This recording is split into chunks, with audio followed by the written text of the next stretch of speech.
সুপ্রিয় দর্শক, আসসালামু আলাইকুম। আপনাদের সবাইকে স্বাগত জানাচ্ছি। এখনকার আলোচনায় আপনাদের সঙ্গে আছি আমি সিরাজুল ইসলাম। দর্শক, খুবই গুরুত্বপূর্ণ খবর আছে, সেটি হচ্ছে ইরান 90 মাত্রায় ইউরেনিয়াম সমৃদ্ধ করার হুঁশিয়ারি দিয়েছে। বলেছে, ইসরায়েল এবং আমেরিকা যদি ইরানের উপর আর একবার হামলা চালায় তাহলে ইরান 90 মাত্রায় ইউরেনিয়াম সমৃদ্ধকরণ শুরু করবে। এখান থেকে এই প্রশ্ন আসছে, তাহলে কি ইরান প্রকৃতপক্ষে পরমাণু অস্ত্রের দিকে ধীরে ধীরে ঝুঁকে পড়ছে কিনা, একেবারে ঘোষণা দিয়ে? যদি ব্যাপারটা তাই হয়, তাহলে আমেরিকা এবং ইসরায়েল কি করবে? তারা কি ইরানের উপর হামলা চালাবে, নাকি কূটনীতির টেবিলে ফিরে ইরানকে বিরত রাখার চেষ্টা করবে পরমাণু বোমা অর্জন থেকে? এদিকে তেহরান বিশ্ববিদ্যালয়ের ইংলিশ ডিপার্টমেন্টের প্রফেসর মারান্দি তিনি বলেছেন, ইরান এবং মধ্যপ্রাচ্য অঞ্চলের প্রক্সি ফোর্স যেগুলো, তাদের জন্ম ভয় পাওয়ার জন্য হয়নি।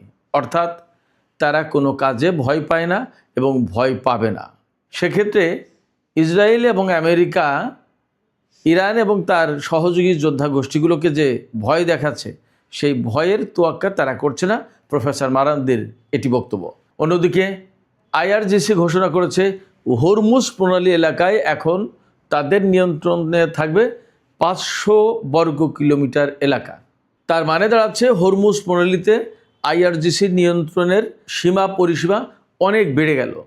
পরিস্থিতি আসলে কোথায় যাচ্ছে? সুপ্রিয় দর্শক, এই সমস্ত বিষয় নিয়েই আমরা এখন আলোচনা করব। বিস্তারিত আলোচনা শোনার জন্য আপনাদের সবাইকে স্বাগত জানাচ্ছি, আর আশা করছি শেষ পর্যন্ত আপনারা সঙ্গে থাকবেন। যদি ভিডিও ভালো লাগে, লাইক, কমেন্ট, শেয়ার করবেন এবং চ্যানেলটি সাবস্ক্রাইব করে সাথেই থাকবেন। দর্শক, চলুন একদম বিস্তারিত আলোচনায় চলে যায়। প্রথমে যে মূল খবর, সেটির একটু বিশ্লেষণ করি।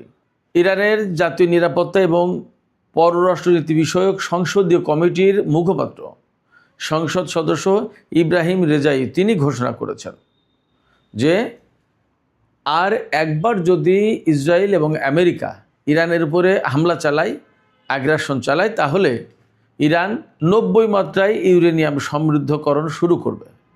আপনারা সবাই হয়তো জানেন, 90 মাত্রায় ইউরেনিয়াম সমৃদ্ধকরণ করার মানেই হচ্ছে সেটা দিয়ে পরমাণু বোমা বানানো, আর কিছু না। অর্থাৎ 90 মাত্রায় ইউরেনিয়াম সমৃদ্ধ করলে সেটা একদম বোমা বানানোর একদম পরিপূর্ণ উপযুক্ত অবস্থায় পৌঁছায়। অর্থাৎ পরমাণু বোমা বানানোর জন্য ইউরেনিয়াম যে পরিমাণে সমৃদ্ধকরণ করা লাগে সেটা হচ্ছে 90%। এখন ইরানের হাতে আছে 60% সমৃদ্ধ ইউরেনিয়াম। 90%টা চলে গেলে সেটা একদম ডাইরেক্ট বোমা বানানোর উপকরণে পরিণত হয়ে গেল। এখন প্রশ্ন হচ্ছে, যদি ইরান এই ঘোষণা বাস্তবায়ন করে, তাহলে ইসরায়েল এবং আমেরিকা কি করবে, বা তার আগে তাদের কী বা করার আছে? এখানে আরেকটু পেছনের আলোচনা করে আসা দরকার, যে কেন ইরানের পক্ষ থেকে ইব্রাহিম রেজাই এই ঘোষণা দিলেন এবং তার এই ঘোষণার কী মূল্য আছে।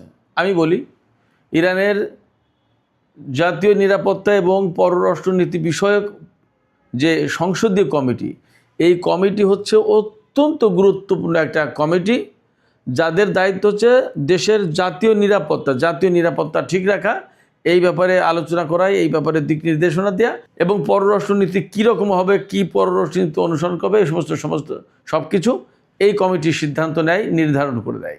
ফলে এই কমিটি ইরানের জাতীয় রাজনীতিতে, জাতীয় জীবনে খুবই গুরুত্বপূর্ণ। সেই কমিটির মুখপাত্র, তার মানে এখানে বৈঠক হয়েছে, বৈঠকের পরে বা এইরকম একটা আলাপ আলোচনা কমিটিতে হয়েছে, হওয়ার পরে মুখপাত্র এই কথা বলছেন। তাছাড়া তিনি হুট করে তার পক্ষ থেকে এই ঘোষণা দেওয়ার কথা না। এটা গেল পেছনের কথা। এবার সামনের কথা বলি, যে কেন এই কথা বলছে ইরান। এই কথা বলছে মূলত এই কারণে যে ইসরায়েল এবং আমেরিকা ইরানের উপর হামলা চালিয়েছে, ইরানের পরমাণু স্থাপনাগুলোর উপরে কয়েক দফা হামলা চালিয়েছে। এরপরে ইস্পাহানে আমেরিকা পাইলট উদ্ধারের নামে যে অভিযান চালিয়েছে, মূলত সেটা সমৃদ্ধ ইউরেনিয়াম, 60 মাত্রায় যে সমৃদ্ধ ইউরেনিয়াম আছে, সেই ইউরেনিয়াম ছিনতাই করার জন্য বা লুট করে নিয়ে যাওয়ার জন্য বা কেড়ে নেওয়ার জন্য ইরানের কাছ থেকে ওই অভিযান চালিয়েছিল। কিন্তু নাম দিয়েছিল পাইলট উদ্ধারের অভিযান। আমি প্রথম দিনেই, সম্ভবত আমার আগে এই প্রশ্ন কেউ তোলেনি, আমি প্রথম দিনেই প্রশ্ন তুলেছিলাম যে বিমান বিধ্বস্ত হয়েছে খুজেস্তানে, আর ইরানের মধ্যাঞ্চলে কেন, এই ইস্পাহানের কাছে কেন পাইলট উদ্ধারের অভিযান? খুজেস্তান থেকে ইস্পাহানের দূরত্ব প্রায় 500 কিলোমিটার। ব্যাপারটা কি? এবং আমি সন্দেহ প্রকাশ করেছিলাম, তারপর আস্তে আস্তে আস্তে খবর এইভাবেই প্রচার হলো যে মার্কিন বাহিনী বা ইসরায়েল এবং মার্কিন সমন্বিত বাহিনী ওই এলাকায় ইস্পাহানের পরমাণু কেন্দ্র থেকে 60 মাত্রার সমৃদ্ধ ইউরেনিয়াম ছিনতাই করার জন্য অভিযান চালিয়েছিল। তো এটা যেমন একটা ঘটনা ঘটেছে, তেমনি গতকাল মার্কিন টেলিভিশন চ্যানেল সিবিএসের 60 মিনিটস নামে একটা অনুষ্ঠান আছে, মূলত সাক্ষাৎকার ভিত্তিক অনুষ্ঠান। এই সাক্ষাৎকার ভিত্তিক অনুষ্ঠানে ইসরায়েলের প্রধানমন্ত্রী নেতানিয়াহু তিনি বলেছেন যে ইরানের কাছ থেকে যতক্ষণ পর্যন্ত না ইউরেনিয়াম 60 মাত্রার সমৃদ্ধ ইউরেনিয়াম নিয়ে নেওয়া হচ্ছে ততক্ষণ পর্যন্ত যুদ্ধ শেষ হচ্ছে না। খেয়াল করুন, ইসরায়েলের সাথে আমেরিকার সম্পর্কটা কী, এবং ইসরায়েল ইরানের কাছ থেকে এই পরমাণু এই সমৃদ্ধ ইউরেনিয়াম কেড়ে নেওয়ার কে? প্রশ্ন হচ্ছে, এর জন্য তো জাতিসংঘ আছে, এর জন্য তো IAEA আছে, জাতিসংঘ নিরাপত্তা পরিষদ আছে, কেন আমেরিকা এবং ইসরায়েল কেড়ে নিতে আসবে? সে প্রশ্ন কিন্তু থেকে যাচ্ছে। ইসরায়েলের প্রধানমন্ত্রী যে বক্তব্য দিচ্ছেন যে এই 60 মাত্রার ইউরেনিয়াম যতক্ষণ পর্যন্ত ইরানের কাছ থেকে তারা না নিয়ে নিতে পারছেন ততক্ষণ পর্যন্ত যুদ্ধ শেষ হবে না। এর মানে হচ্ছে ইসরায়েল এবং আমেরিকা ইরানের বিরুদ্ধে আবার যুদ্ধ করবে বা হামলা চালাবে। তো তাই যদি হয়, সেই জায়গায় ইরানের এই রাজনীতিবিদ সংসদ সদস্য ইব্রাহিম রেজাই তিনি বলছেন যদি আর একবার হামলা চালায় তাহলে কিন্তু আমরা 60 মাত্রায় না, আমরা এটা 90 মাত্রায় এনরিচ করব। তারপরে আর এই এনরিচড ইউরেনিয়াম দিয়ে ইরান কী করবে সে কথা তিনি বলেননি, কিন্তু মোটামুটি তো বোঝাই যায় 90 মাত্রায় ইউরেনিয়াম যখন সমৃদ্ধ হবে তখন তো সেটা দিয়ে পরমাণু বোমা বানাতে হবে। এখন ইরান যদি এই ঘোষণা বাস্তবায়ন করে তাহলে ইসরায়েল এবং আমেরিকা কি করবে? প্রশ্ন কিন্তু আসছে। দুইটা অপশন তাদের সামনে থাকবে মেইনলি। একটা হচ্ছে যে তারা হয় ইরানের উপর হামলা চালাবে, আর না হয় ইরানকে কূটনীতির পথে অর্থাৎ কূটনীতির টেবিলে, আলোচনার টেবিলে ফিরে আনবে। কিন্তু আমি আপনাদেরকে বলি, প্রেসিডেন্ট ডোনাল্ড ট্রাম্প যে মেজাজে বা যে মন মানসিকতার লোক, তাতে তিনি কোনো ডিপ্লোমেসি দীর্ঘ সময় ধরে নার্সিং করে বা প্রক্রিয়া মেনটেন করে সেই ডিপ্লোমেসি যে একটা সুনির্দিষ্ট লক্ষ্য থাকে, সেই লক্ষ্যে যে উনি পৌঁছাবেন এই ধৈর্য উনার নেই, ইনি পারবেন না। তাহলে কি হবে? তাহলে হামলা করে ফেলতে পারে। আর যদি হামলাই করে তাহলে ওই যে 90 মাত্রায় এনরিচ করে ফেলবে। সেক্ষেত্রে ইউরেনিয়াম যে সমৃদ্ধ ইউরেনিয়াম, এই সমৃদ্ধ ইউরেনিয়াম ইরানের কাছ থেকে ছিনতাই করা না করার প্রশ্নে অনেক বড় কিছু ঘটনা ঘটে যেতে পারে।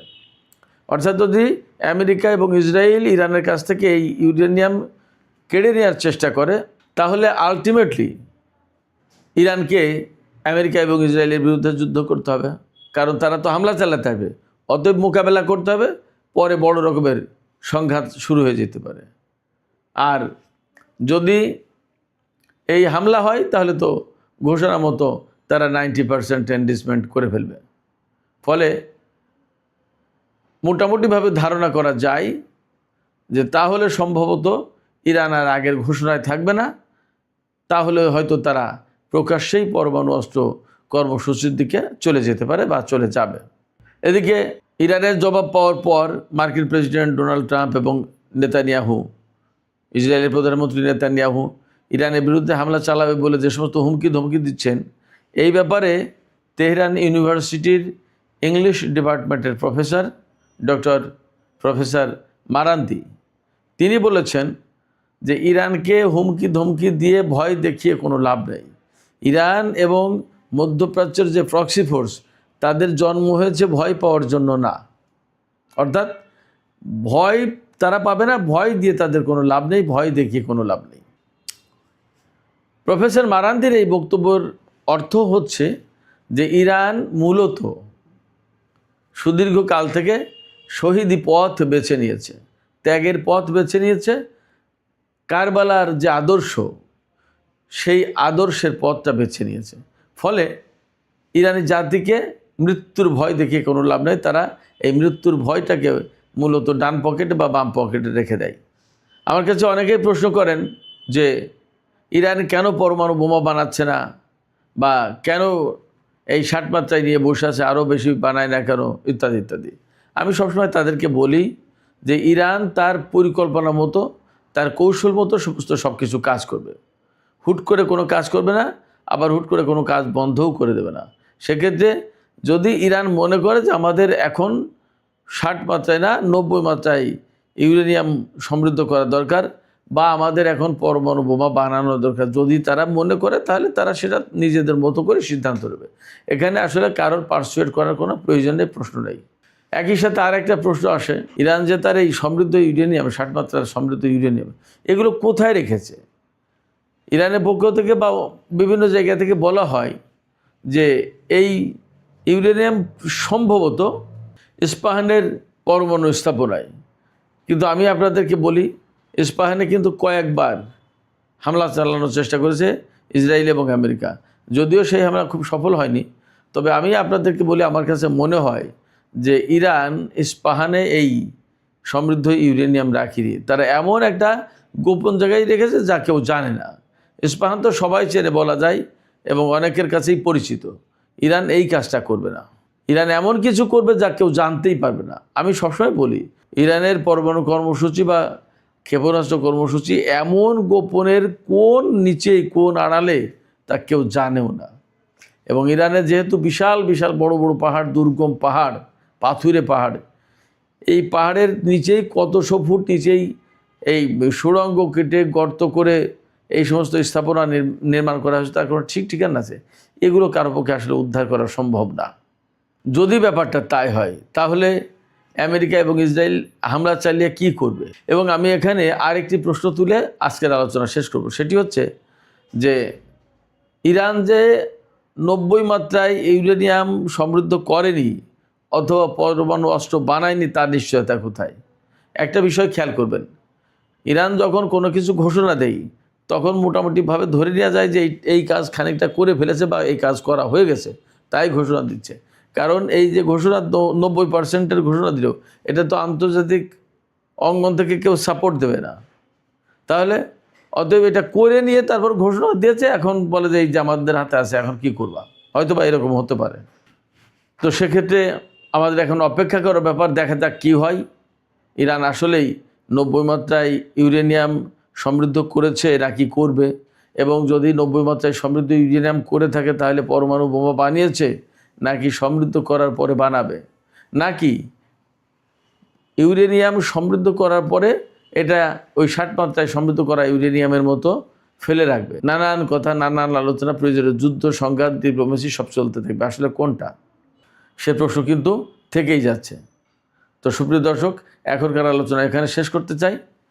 যাবার আগে আপনাদের কাছে জানতে চাই, আপনারা কি ভাবছেন? এই যে ইরান ইউরেনিয়াম এনরিচ করার ঘোষণা দিল 90 মাত্রায়, যা থেকে পরমাণু বোমা বানানো যায়, আসলে কি ইরান শুধুই ঘোষণা দিচ্ছে নাকি অলরেডি তারা করে ফেলেছে? এবং এই ঘোষণা দিয়ে কি এখানেই থেমে থাকবে নাকি তারা পরমাণু বোমার দিকে যাবে? আপনাদের কি মনে হয়? আপনাদের মতামত কমেন্টে জানাতে পারেন। আর ভিডিও ভালো লাগলে লাইক, কমেন্ট, শেয়ার করবেন এবং চ্যানেলটি সাবস্ক্রাইব করে সাথেই থাকবেন। সুপ্রিয় দর্শক, আজকের আলোচনা এখানেই শেষ করছি। আপনাদের সবাইকে অনেক অনেক ধন্যবাদ। আল্লাহ হাফেজ।